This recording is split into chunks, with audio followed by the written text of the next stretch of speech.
All right, so we're going to do a few questions here for the inductees, but and congratulations. And so the first one is, there was outstanding goalkeepers in the 90s.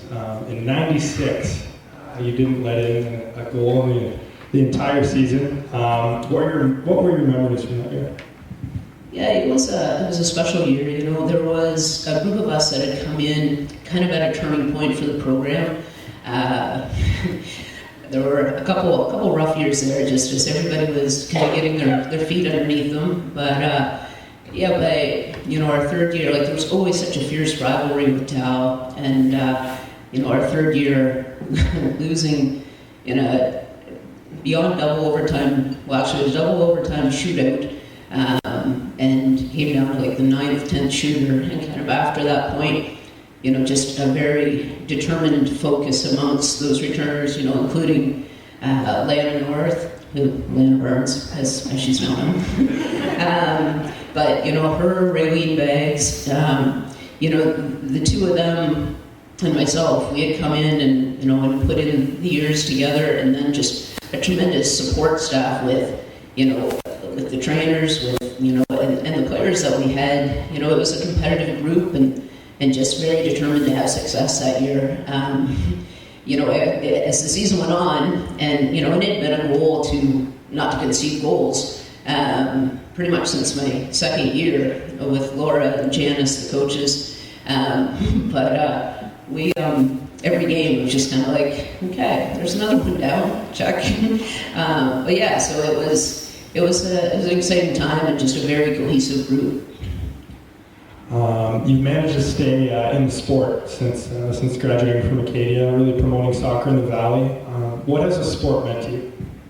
Yeah, it's been a catalyst for almost everything I've done in my life. Like when I finished at Acadia, I felt like I still had room for development. I grew up in a rural economy, which let's maybe 200 people on a good day, but and just good support from my high school coaches, and then when I got to Acadia, the 10,000 hour rule that everybody was on about, probably with Laura and her focus on goalkeeping. I probably loved about 7,000 hours there, and so when I got back from playing in Japan and started coaching.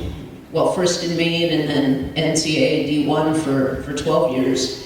It just, it was a vehicle to see what came next. And, after meeting my husband and having our son, our first son, the focus changed a bit. Being out of state over 100 days of the year didn't seem like the best fit anymore. But, and that's kind of when we came back to the Valley. Dragging my American husband with me. We're increasing population. Anyway, but and so just being back in this environment and seeing so many young athletes with potential and watching them go on to have success has been tremendous. And and so it's and that's kind of the message that that I share with young athletes and coaches is that the game will give you what you put into it, and soccer's been great for that. So it's special. Thanks. And then this one's pretty much recurring for all the inductees, but what was your fondest memory of life at Acadia? Oh, that's a good one. Yeah, that's right. No food fights. It's a tough question to ask because tough question to answer because the 5 years that I spent here, very very formative. Growing as an individual. Your first time you're away from home. And so probably the relationships that were forged, memories.